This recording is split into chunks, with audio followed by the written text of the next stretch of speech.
Welcome to this tutorial on Format-Wide, one of PowerShell's essential formatting cmdlets.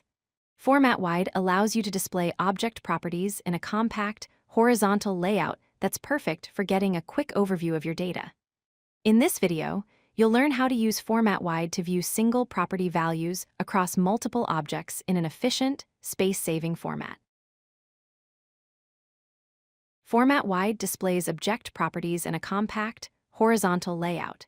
Instead of showing all properties in a detailed list or table, it shows one property per line with its name and value displayed side by side. This formatting style is ideal when you're working with objects that have few properties but potentially long values. It gives you a clean, organized view without cluttering your console with unnecessary details. The basic syntax for Format-Wide is straightforward. You pipe any object to Format-Wide using the pipe symbol. For example, get -service pipe format-wide. PowerShell also provides a convenient alias, FW, for Format-Wide, so you can type get -service pipe FW for the same result. This makes it quick and easy to format your output on the fly. When you use Format-Wide without any parameters, it automatically displays the default display property of each object.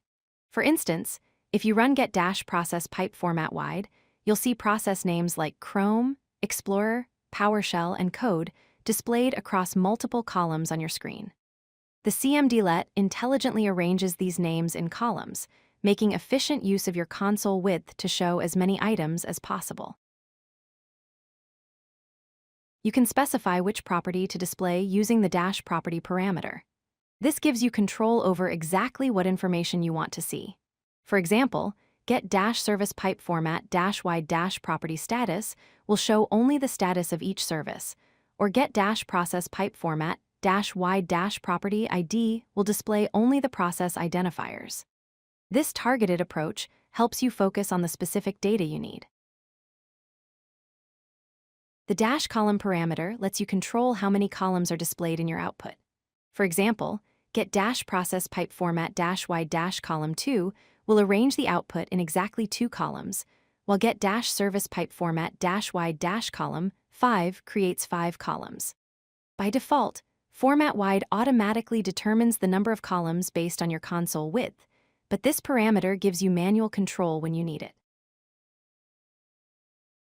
The -AutoSize parameter adjusts column widths based on the actual width of your data. When you run get -process pipe format-wide AutoSize, PowerShell analyzes the content and optimizes the spacing by eliminating unnecessary gaps between columns. This creates a more compact display that fits more information on screen while still maintaining readability. Format-Wide is best suited for viewing a single property across many objects in a compact space. It's ideal when you need a quick overview of simple values without detailed information. However, you should avoid using Format-Wide when you need to see multiple properties or detailed information about your objects. An important thing to remember is that format cmdlets only affect how data is displayed on screen. They don't modify the actual objects themselves, so your underlying data remains unchanged. If you like this video, hit that like button and don't forget to subscribe. Visit codelucky.com for more such useful content.